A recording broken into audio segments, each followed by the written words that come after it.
Good morning student. Vidya Bharati की online class में आपका स्वागत है। मैं मुकेश झिंगोनिया कृषि विज्ञान में आपके लिए आज पहला टॉपिक लेकर आया हूं मैं, क्रॉप प्रोटेक्शन। अब ध्यान से आप लोग क्रॉप प्रोटेक्शन के बारे में देखेंगे। क्रॉप प्रोटेक्शन देखिए, हमारा जो पहली यूनिट का 6 लेसन है क्रॉप प्रोटेक्शन। ये हमारा आज का टॉपिक है क्रॉप प्रोटेक्शन, फसल उत्पादन। ये बेटा 6 अंक का आता है बोर्ड के अंदर। इससे पहले आप अपनी पहली क्लास है, इसमें आप लोग सिलेबस के बारे में देखेंगे कि आपका जो फर्स्ट यूनिट है, फर्स्ट यूनिट वो आपकी रहेगी 20 अंक की, और सेकंड यूनिट रहेगी आपकी 18 अंक की, और थर्ड यूनिट रहेगी वो आपकी 18 अंक की। कुल मिलाकर ये 56 अंक हो गए। कितने अंक हो गए? 56 अंक। 14 नंबर के 17 अंक हैं, और 30 अंक के होंगे आपका प्रैक्टिकल। 14 और 30 इधर देखना आप लोग,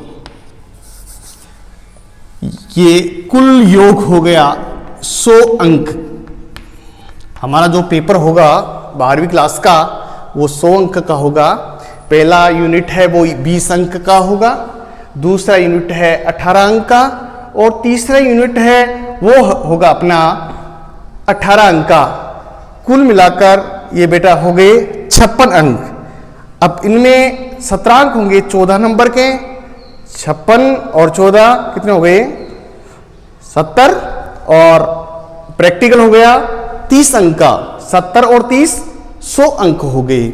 ऐसे कुल मिलाकर हमारा एग्रीकल्चर्स का पेपर होगा 100 अंक का। अब जिसमें आप शुरू में देखना, आप लोग इसको अच्छी प्रकार से समझ लेना बेटा। देखिए, ये हमारा टॉपिक है क्रॉप प्रोटेक्शन। इससे शुरू करने से पहले ये अपना एक शब्द देखना, एग्रीकल्चर। एग्रीकल्चर, इसको हम कहते हैं कृषि। और आप लोग इसको परिभाषा आपको 11वीं में भी देख ली होगी। अब भी आप लोग देखिए इसकी परिभाषा अच्छी प्रकार से देखिए आप लोग। जैसे मैं इसकी परिभाषा आपको बता रहा हूं, कृषि की परिभाषा बता रहा हूं, देखना कि कृषि कहते किसे हैं। सबसे पहले, क्योंकि हमारा देश बेटा एक कृषि प्रधान देश है और लगभग 65% आबादी इस पर निर्भर करती है और अपनी आजीविका कमा रहे हैं। तो देखना है, सबसे पहले ये आपकी जो कृषि है उसकी परिभाषा में जो मेरे द्वारा तैयार की है वो मैं आपको बता रहा हूं। देखना, ध्यान से सुनना कि नए व आधुनिक तरीके से फसलों की जो खेती की जाती है उसको हम कृषि कहते हैं। और वैज्ञानिकों के द्वारा कृषि की परिभाषा दी गई है। देखना, पृथ्वी के स्रोतों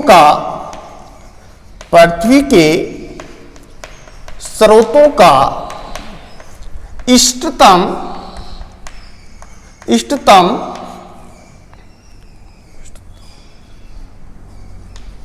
उपयोग मानव की प्रारंभिक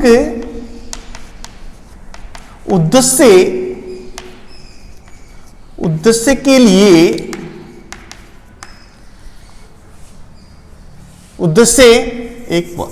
उद्देश्य भोजन, कपड़ा व ईंधन की पूर्ति के लिए जो क्रियाएं की जाती हैं उसे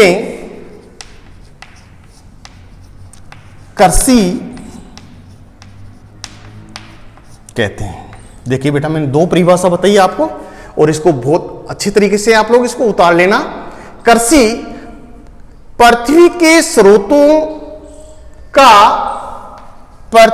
स्रोतों का इष्टतम उपयोग मानव की प्रारंभिक उद्देश्य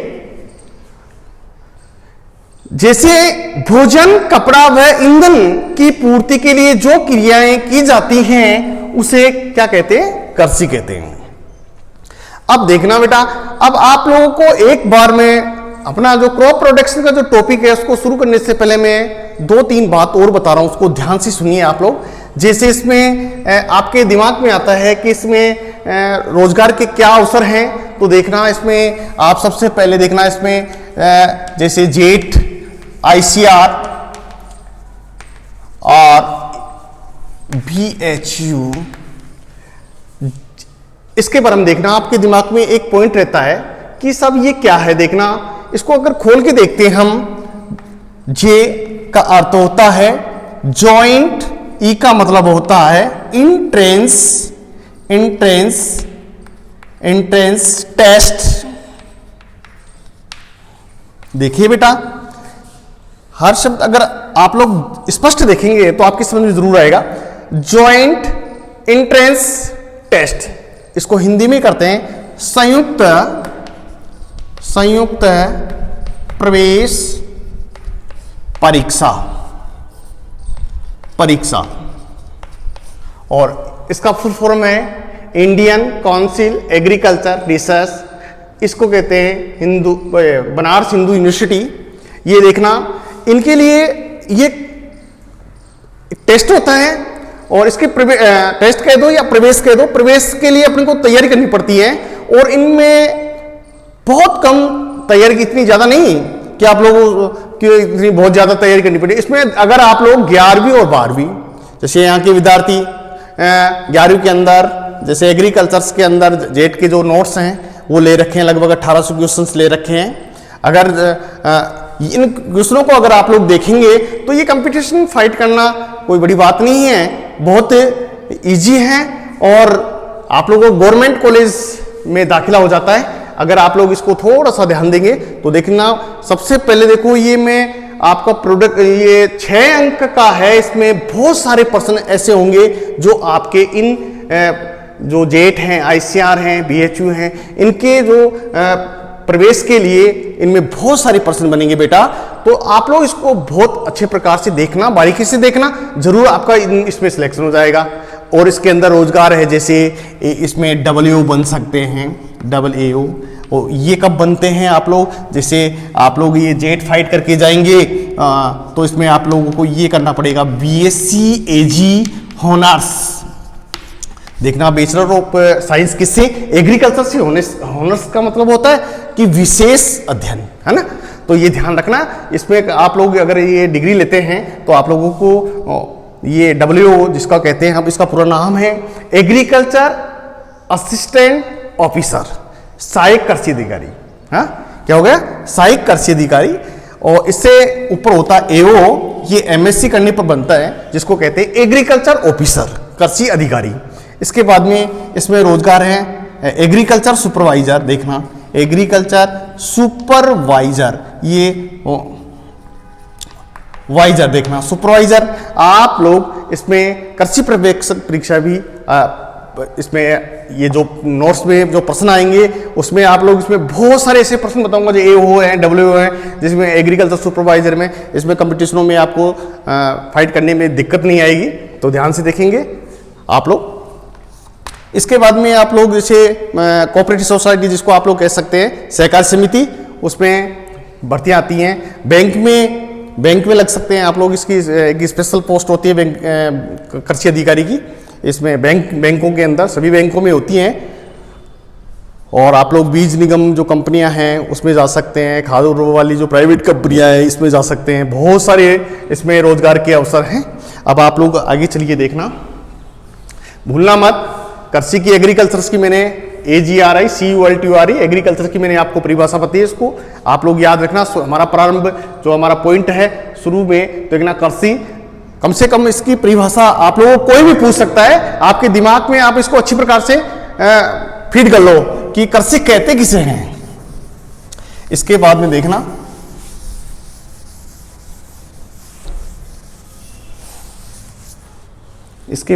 आप लोग हमारे एग्रीकल्चर में 3 सब्जेक्ट हैं, HORTICULTURE।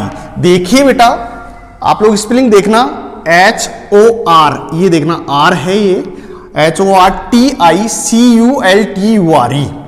इसको कहते हैं हम हिंदी में कहते हैं उद्यान विज्ञान। क्या कहते हैं? उद्यान विज्ञान। उद्यान विज्ञान।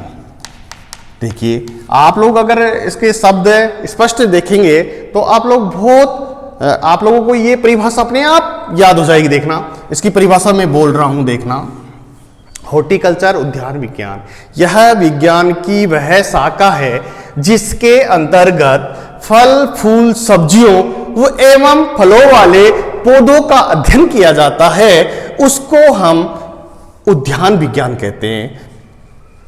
ठीक है बेटा, आगे है अपना अगला इसका सब्जेक्ट है इसका एग्रोनॉमी। देखना एग्रोनॉमी जिसको हम कहते हैं सस्य विज्ञान।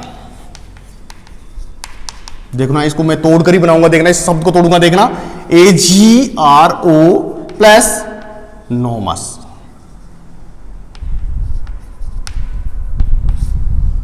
एग्रो का मतलब होता है भूमि, प्लस नोमस का मतलब होता है प्रबंध। भूमि का सही प्रकार से प्रबंध करके खेती करना क्या कहलाता है? सस्य विज्ञान कहलाता है। अब एक बड़ा प्रश्न इसमें जेट में ICR में इसमें कंपटीशन में आ जाता है, एक प्रश्न ध्यान रखना और एक ट्रिक्स है, इस ट्रिक्स को भूलना मत बेटा, कि जिस शब्द के अंत में देखना, जिस शब्द के अंत में क्या नोमी एंड लॉजी, ये दोनों शब्द आ जाते हैं, वो शब्द ग्रीक भाषा का होता है। कुछ अपवाद शब्द होते हैं जैसे पोमोलॉजी हैं, वो लैटिन भाषा की आ जाती है। जैसे आपको अभी पूछेगी एग्रीकल्चर किस, तो आप लोग इस देखना इस सूत्र से निकालेंगे तो किससे बन जाएगी? लैटिन भाषा से बन जाएगी। अगर आप देखेंगे जिस शब्द के अंदर में नोमी और लॉजी आ गया वो किससे होगा? ग्रीक भाषा की, और बाकी शब्द किससे हो गया? लैटिन भाषा की। तो ये आप लोग ये बिंदु शॉर्ट ट्रिक्स अगर आप लोग लेते हैं तो आप लोग आसानी से याद कर सकते हैं। कुछ अपवाद शब्द है जो मैंने आपको बताया, जैसे पोमोलॉजी है वो लैटिन भाषा का बना हुआ है, तो ये चीज ध्यान रखना। अब देखिए बेटा अगला हमारा अगला सब्जेक्ट हो गया हमारा एनिमल हस्बेंड्री, HUS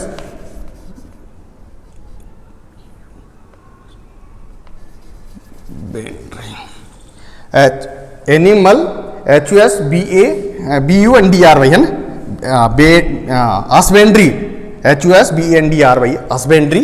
एंड देखना इसका पूरा नाम लंबा है, इसका देखना नाम, and dairy milk production product देखना आप लोग, animal husbandry and dairy milk product. पशुपालन एवं दुग्ध विज्ञान इसका पूरा नाम है, लेकिन अपन इसको क्या शॉर्ट में क्या करते थे? Animal husbandry. बाकी इसका पूरा नाम क्या है? Dairy milk product. इसका आगे भी ले जाऊं, देखना ये एनिमल जिसको पशुपालन विज्ञान एंड दुग्ध उत्पादन, इसको हम कह सकते हैं पशुपालन विज्ञान एवं दुग्ध उत्पादन। ठीक है, ये हमारे तीनों हैं। इसकी परिभाषा देखना, पशु संबंधित जैसे आवास संबंधी, आहार संबंधी, चिकित्सा संबंधी आदि बातों का अध्ययन किया जाता है, उसको हम क्या कहते हैं? पशुपालन कहते हैं। क्या कहते हैं? पशुपालन कहते हैं। तो ये देखना पशु संबंधित जैसे बीमारी हो जाती हैं पशु के, जैसे आवास है, पशु को किस प्रकार का आवास होना चाहिए है, आवास मतलब रहने का स्थान, कि कैसे पशु को अपन रहन सहन होना चाहिए, किस स्थान पर बनाना चाहिए, है हवा भी होनी चाहिए कि नहीं होनी चाहिए, ये सारी बातें ध्यान रखी जाती है। एक अच्छा पशुपालक होता है, पशु संबंधित संपूर्ण जानकारी की होनी चाहिए उसको, जो उसका आवास है, आहार है, चिकित्सा है, अन्य बातें हैं, उसको हम क्या कहेंगे, एनिमल हस्बेंड्री कहेंगे। जिस प्रकार से हम ये एग्रोनॉमी है, तो इस एग्रोनॉमी में हम केवल क्या करते हैं, फसलों का ही अध्ययन करते हैं, विभिन्न प्रकार की फसलों का अध्ययन करते हैं। इसमें केवल किस प्रकार से भूमि को सही प्रकार से हम जैसे खेत फसल करते हैं तो भूमि की जुताई करते हैं, कटाई करते हैं, फिर उसमें क्यारियां बनाते हैं, उसमें सिंचाई करते हैं, बीज बोते हैं, खाद देते हैं, समय समय अंतराकृषि करते हैं। तो ये सब सिस्टम हम सही प्रकार से करके हम क्या करते हैं, फसल उत्पादन लेते हैं, तो उसको हम क्या कहेंगे, एग्रोनॉमीज कहेंगे। इसके बाद में ना हॉर्टिकल्चर, इस हॉर्टिकल्चर में भी क्या, इस शाखा में क्या करेंगे हम, हॉर्टिकल्चर में क्या करते हैं हम, जैसे फल फूल है, सब्जियां हैं, फलों वाले पौधों का अध्ययन करते हैं, उसको हम क्या कहेंगे, हॉर्टिकल्चर कहेंगे। हाँ, तो अब देखना, आगे देखना बेटा आप लोग।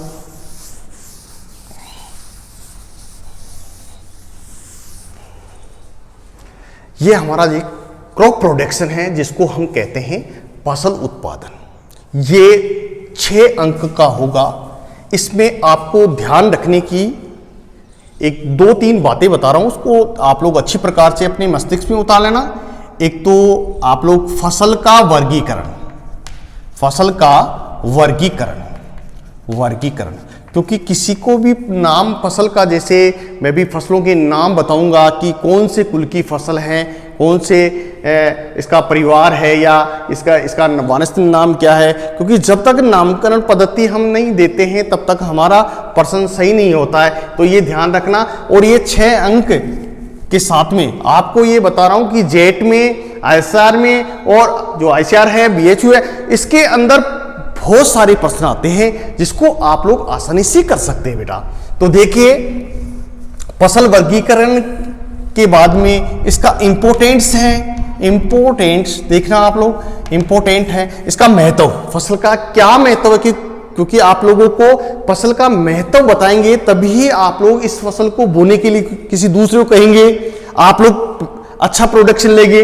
हाँ, इसके बाद में इसके अंदर जलवायु है, मृदा है कि जलवायु किस प्रकार की जलवायु इसके लिए अनुकूलन है, हाँ, उस जलवायु में इस फसल को बोना है।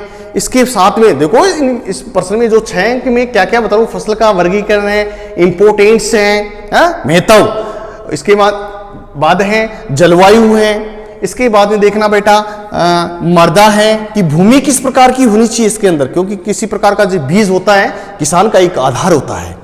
बीज क्या होता है, किसान का आधार होता है। अगर बीज सही नहीं मिलता है तो किसान का जो बेस है वो खत्म हो जाता है, क्योंकि जर्मिनेट नहीं होता है। क्योंकि मैंने आपको पहले ही बताया, 11वीं में बताया कि बीज के अंदर 2 प्रकार का रोग लगता है, एक तो बीजोड़ होता है, एक मरदोड होता है। कि एक बीजोड़ और मरदोड का मतलब समझिए आप लोग, कि बीजोड़ के अंदर वह रोग जो केवल बीज के अंदर छिपा होता है, वो केवल किसमें छिपा होता है, बीज के अंदर होता है, तो उसको हम क्या कहेंगे, बीजोड, क्योंकि इसमें बहुत सारी फंगस होती हैं जो बीज के जर्मिनेट को खत्म करती है, अंकुर प्रतिशतता कम कर देती हैं, ये ध्यान रखना। इसके बाद में देखना, एक है मरदोड रोग, वह रोग जो मृदा के अंदर छिपा होता है उसको हम क्या कहेंगे, मरदोड, क्योंकि मृदा के अंदर भी बहुत सारे इंसेक्ट वगैरह होते हैं, कवक होती हैं जो बीज को जर्मिनेट नहीं होती हैं, तो इसलिए बीज को, इसके बाद में आप क्या करेंगे, बीजोपचार करेंगे, क्योंकि बीज के अंदर रोग होते हैं तो क्या करना पड़ता है, बीजोपचार करना पड़ता है। तो बेटा मैं आपको एक बात बता रहा हूं, बीजोपचार करते हैं तो आप लोगों को मैं 3-4 दवा के नाम, वैसे 5-7 दवा, मैं 3-4 दवा आपको बता रहा हूं, इसको याद करना। जैसे कैप्टान है, थायरम है, स्ट्रेप्टोसाइक्लिन है, हाँ, तो ऐसी थायरम है, ये ऐसी दवा है जिनको आप लोग उपचारित करके इन रोगों से लड़ने की क्षमता बना सकते हैं, और बीज बहुत अच्छा जर्मिनेट होगा, क्योंकि ये 3-4 दवाएं ये नॉर्मली हैं और आप लोग याद रखेंगे तो आप लोग प्रश्न भी गलत नहीं होंगे। इसके बाद में देखना, इसके बाद में इसकी बीजोपचार करने के बाद में अंतराकृषि कीजिए, जैसे अंतराकृषि के अंदर निराई गुड़ाई करना है, हाँ, तो निराई गुड़ाई आप लोग करते हैं, जैसे खरपतवारों वीड्स को हटाना है, क्योंकि खरपतवार ऐसे होते हैं बहुत सारे, जैसे 45-50% तक फसल को नुकसान पहुंचा देते हैं, हाँ। इसके बाद में देखना, कीट एवं व्याधियों का नियंत्रण कीजिए। इसके बाद में फसल की कटाई इसके बाद में इसका उपज कितना हुआ। ये इन क्रॉप प्रोडक्शन में आप लोग फसल उत्पादन करने में ये 5-7 बिंदु आपको याद करना है, ठीक है। तो अपना देखना, सबसे पहले इसमें जो क्रॉप प्रोडक्शन के अंदर, पूरी क्रॉप प्रोडक्शन के अंदर लगभग 30 फसलें हैं, और 30 फसल के अंदर मैं आपको अलग अलग कुल की, अलग अलग परिवार की मैं आपको यहां पर फसल बताऊंगा, जिसमें आपको क्रियस क्रॉप भी हैं, जिसको आप लोग धान्य फसल कहते हैं, अनाज वाली फसल कहते हैं। जैसे इसके अंदर आप लोग पहला धानी फसल आ गई, फिर उसके बाद में पल्स क्रॉप आ गई, प्लस का मतलब दलहनी फसल आ गई, उसके बाद में तिलहनी आ गई, ऑयल सीड आ गई, इसके बाद में आपके रोकड़ी जिसको कहते हैं रोकड़ फसल, केस क्रॉप आ गई। इसके बाद में आपके जो केस क्रॉप के बाद में आपकी जो मसाले वाली फसलें हैं वो आ गई। तो मैं आपको यहाँ पर अलग अलग फसलों का वर्गीकरण करके बता रहा हूं, इसको देखना आप लोग ध्यान से। तो देखिए बेटा, इसके अंदर हमारा पहला है cereal crop, CREALS, cereals crop, CROPS crops. Cereals crops का मतलब होता है हिंदी के अंदर अनाज वाली फसलें। क्रॉप्स हैं, वहां बहुत सारी फसलें हैं, तो या फसल नहीं कह सकते हैं हम, फसलें कहेंगे यहां। तो देखिए, अनाज वाली फसलें। अब इसको आप लोग धान्य फसलें भी बोल सकते हैं। देखना, अब एक फसल देख, अनाज वाली कौन कौन सी है, जैसे मैं आपको बता रहा हूं, अनाज वाली या धान्य वाली फसलें जिसका खाने में उपयोग किया जाता है। मोटे तौर पर अपन क्या करते हैं कि खाने के लिए काम में लिया जाता है। जैसे धान है, नंबर 2 है जवार है, नंबर 3 है बाजरा, इसके बाद में नंबर 4 है मक्का, इसके बाद में नंबर 5 पर गेहूं है, इसके बाद में देखना 6 नंबर पर है ये जौ। ये देखिए आप लोग, ये आपके सिलेबस में 6 फसलें हैं। किसमें? केवल अनाज वाली फसलें में। अनाज वाली फसलें 6 फसलें हैं आपके, जो आप लोग इनको खाने में उपयोग लेते हैं। जैसे धान, यहां पर आपके सिलेबस में दे रखा चावल, लेकिन यहां ओरिजिनल नाम है इसका धान, जिसको अंग्रेजी में कहते हैं पेडी। क्या कहते हैं? पेडी। वैसे पेडी को हम गन्ने को भी कहते हैं, हाँ ध्यान रखना, पेडी को किसको कहेंगे हम? गन्ने को भी कहते हैं, लेकिन यहां पर धान को हम पेडी बोलते हैं। आपके सिलेबस में क्या दे रखा है? चावल दे रखा है। क्या दे रखा है? चावल। अब देखना आप लोगों को, इसको थोड़ा सा ध्यान देखना कि जब तक चावल बाली के अंदर रहता है, जब तक चावल बाली के अंदर रहता है, उसको हम क्या कहते हैं? धान कहते हैं, अंग्रेजी में पेडी कहते हैं। और जब बाली से चावल को बाहर आ जाता, दाने को बाहर निकाल लिया जाता है, तो हम क्या कहेंगे? उसको चावल कहेंगे। और अंग्रेजी में क्या कहेंगे? राइस कहेंगे। क्योंकि कभी कभार आप लोग देखते हैं इसका नाम एक किताब में दे रखा पेडी, एक में दे रखा है राइस। तो यही कारण है, जब चावल बाली में रहता है तो हम उसको किस में करते हैं? क्या बोलते हैं? धान बोलेंगे। और जब बाली से बाहर आ गया तो क्या बोलेंगे हम? चावल बोलेंगे। तो इसलिए आप लोग बारीकी से जो चीज देखना। अब देखिए, जो अनाज वाली फसलें हमारी जो सिलेबस में चल रही है, वो इसको हम पोएसी कुल में रखें। पोएसी देखना, पोएसी को ग्रेमनी कुल भी कहते हैं, ग्रेमनी। और इसको हम कहते हैं घास कुल भी कहते हैं। क्या कहते हैं? घास कुल। देखिए बेटा, इसके एक के 3 नाम है। देखना, पोएसी, ग्रेमनी, घासकुल, ये परिवार है किसका? ग्रेमनी का। ये ध्यान रखना। और एक बार आप लोग दिमाग में अगर रख लिया तो भूलेंगे नहीं, फिर आप लोग ऑटोमेटिक तरीके से इनकी 6 नंबर के पास में आप लोग पहुंच जाएंगे। तो देखिए, इसका अगर आपको कुल पूछते हैं, ये 6 फसलें इसका कुल पूछ रहा है, तो आप लोग सीधे याद रखना कि ये पोएसी कुल है, या इसको ग्रेमनी कुल कह सकते हैं, या घास कुल कह सकते हैं आप लोग। अब इसको याद करने के लिए सबसे बढ़िया ट्रिक्स बता रहा हूं, इसको याद रखना बेटा। देखिए, जिस पौधे की पत्तियां तलवार की भांति आगे से नुकीली होती हैं, उसको हम क्या कहते हैं? क्या कहते हैं, ग्रेमनी कुल कहते हैं, या पोएसी कुल कहते हैं, या घास कुल कह सकते हैं। देखो बेटा फिर दोबारा से देखिए आप लोग, क्रॉप प्रोडक्शन अगर हम शुरू कर रहे हैं तो उससे पहले हम फसलों का वर्गीकरण किया, हमने इंपोर्टेंस किया, बीज की मात्रा लिया, इसके बाद में खाद उर्वरक देखा हमने, इसके बाद में हमने जलवायु के बारे में देखा, मृदा के बारे में देखा, प्रोडक्शन देखा, इसका उपज देखा। ये 7-8 पॉइंट ऐसे बिंदु हैं, इसको ध्यान रखना है। इसमें हमने पहले इसका क्लासिफिकेशन देखा है, किस क्या करना है, क्लासिफिकेशन करना है कि इसका नाम क्या है, इसका कुल क्या है, इसका उत्पत्ति स्थान का क्या है फसल का। तो यहां पर हमारी जो क्रियल क्रॉप्स हैं इसके अंदर 6 फसलें चल रही हैं, जिसको कहते हैं अनाज वाली या धान्य फसल। जैसे धान है, जवार है, बाजरा है, मक्का है, गेहूं है, जौ है। ठीक है, ये फसल 6 फसल हैं। अब ये 6 फसल ग्रेमनी कुल की हैं।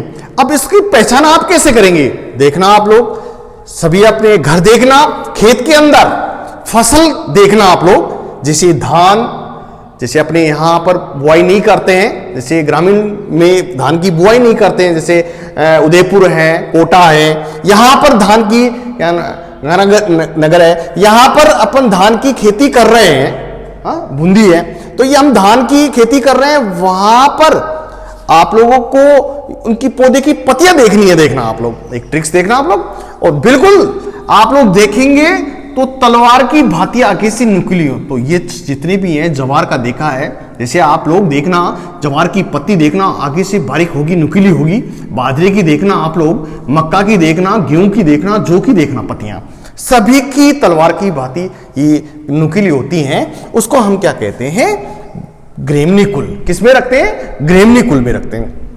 जैसे आपसे पूछ लेते हैं कि इसका वानस्पतिक नाम क्या है, जैसे ओराइजा सेटाइवा है, जैसे जवार का क्या है, सोरगम बाइकलर है, बाजरे का है पेनिसिटम गुलकम है, पेनिसिटम टाइफॉइड्स है, तो ये इसका मक्का का है जियामेज है, इसका गेहूं का क्या है टिटिकम एस्टिबम है, जौ का है होडियम वल्गेर है।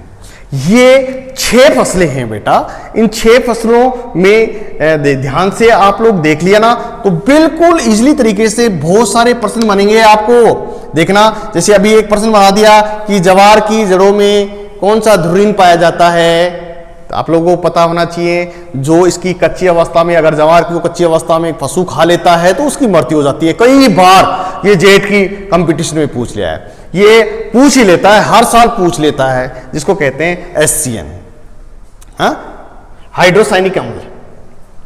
ये ध्यान रखना, ये जवार में जो धुरीन पाई जाती है जिसको प्रूसिक अम्ल कहते हैं, प्रूसिक, देखना इसको प्रूसिक अम्ल, इसको देखना स्पष्ट देखना, प्रूसिक अम्ल, प्रूसिक, ये प्रूसिक अम्ल, इसको हम प्रूसिक अम्ल के नाम से भी जानते हैं, SCN को, SCN। इसको हम केमल क्रॉप के नाम से भी जानते हैं, केमल क्रॉप फसल के नाम से भी जानते हैं, इसको ऊंट की फसल कहते हैं। क्यों? क्योंकि देखो ना, ये बाजरे और ये बाजरा ज्यादा रेजिस्टेंसी ऐसे, ये गर्मी को ज्यादा सहन करता है बाजरा, ये बाजरा है ये गर्मी को बहुत ज्यादा सहन करता है। तो आप लोग देखना कि जवार को ऊंट की फसल क्यों कहते हैं, केवल क्रॉप्स का नाम क्यों दे रखा है, तो क्योंकि इसमें जो है ये फसल एक बार चली जाती हैं तो ये इसको पानी वापस मिल जाता है, पुनः फूट जाती हैं। और ये बाजरा ये है जो एक बार चला जाता है उसके बाद में ये कभी भी नहीं अंकुरित होता है, ये ध्यान रखना। तो ये देखना, अगला है जियामेज, ये गेहूं, ये जो है ये आप लोगों को अलग जियामेज है, टिटिकम एस्टिबम है, होडियम वल्गेर है, ये है पोएसी कुल, ग्रेमनी कुल, घास कुल कह दो। ये तीनों एक ही कुल की है, पोएसी कह दो, ग्रेमनी कह दो, घास कुल कह दो। इसके बाद में हम चलते हैं प्लस क्रॉप। प्लस क्रॉप देखना, प्लस क्रॉप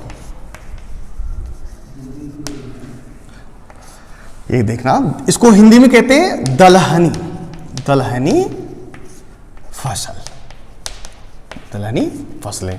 जैसे इसमें देखना उड़द है, पहला उड़द है, उड़द,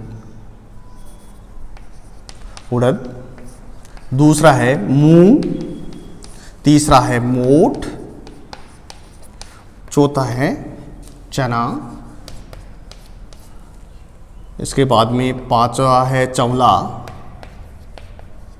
चंवला, और छठवा है अरहर। ये भी 6 फसल है।